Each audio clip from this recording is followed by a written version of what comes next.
Write an engaging and emotional story based on the title. They set up the poor mechanic on a blind date as a prank, but the CEO's daughter said, "I like him."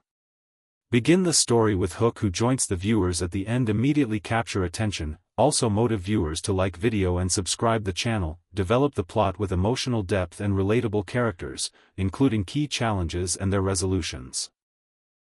Ensure the story maintains a smooth pace suitable for an 4,000-minute YouTube video, leaving a strong, inspiring message by the end.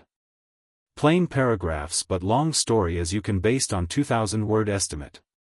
They set up the poor mechanic on a blind date as a prank, but the CEO's daughter said, "I like him." Imagine this: a guy in a grease-stained shirt, hands permanently etched with engine oil, walks into the most expensive restaurant in the city. He thinks he's finally getting a real chance at love. Everyone else at the table knows it's a cruel joke. Cameras are hidden. Phones are ready to record the humiliation. They're expecting him to crash and burn.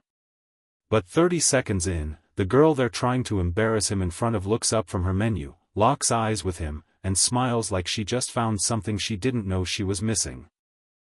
Hit that like button if you've ever been counted out before you even walked through the door, and let's get into the story. His name is Leo Park. 28 years old. Works at a tiny auto shop wedged between a laundromat and a pawn store. He's the guy who can hear a rattle from 20 feet away and tell you exactly which bolt is loose. Customers love him because he never upsells, never lies, and if you're short on cash he'll let you pay half now, half next month. No interest, no attitude. What most people don't know is that Leo grew up dirt poor. His mom raised him and his little sister alone after their dad bailed when Leo was 9. She cleaned offices at night so he could stay in school. When she got sick, lung cancer, the kind that doesn't give second chances, Leo dropped out of community college, took every overtime shift he could, and still watched her fade away in a county hospital bed. She died holding his hand, whispering, "Don't let life make you hard, baby. Stay kind." He kept that promise. Even when it hurt. Across town lived Sofia Delgado, 26, only daughter of Rafael Delgado, the man who owns half the high-rises you see sparkling on the skyline. Sofia grew up with everything money could buy and nothing that mattered. Private schools, luxury vacations, a trust fund that could fund a small country. But her dad controlled every move, who she dated, what she studied, even what color dress she wore to galas. He bragged that no one would ever love her for her, just for the name and the bank account. Sofia started believing him. The prank started as a stupid bet in a group chat of rich kids who were bored during summer break. Someone posted a photo of Leo helping an old lady load groceries after fixing her ancient Corolla for free. Caption: "Look at this loser thinking he's a hero." One of them, Tristan, Sofia's on-again, off-again ex, recognized the shop. He'd taken his Porsche there once and hated that Leo treated his $300,000 car the same as everyone else's.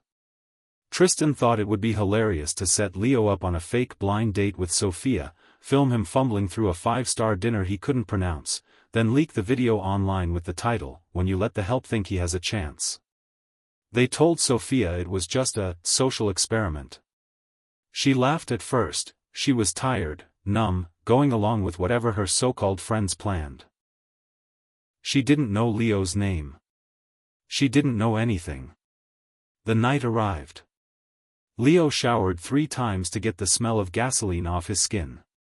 He borrowed a blazer from his cousin that was one size too small. He spent his last $50 on a bouquet of sunflowers because the florist said they meant, "You make me happy." He stood outside Lucille, the kind of restaurant that doesn't list prices on the menu, feeling like an intruder. Inside, the table was packed. Tristan and 6 of his friends, all dressed like they stepped out of a magazine. Hidden GoPros in flower arrangements. Phones propped behind napkin holders. They smirked when the hostess led Leo over. He stopped at the head of the table, sunflowers trembling slightly in his nervous grip. Everyone went quiet, waiting for the awkwardness. Sophia looked up. And something in the room shifted.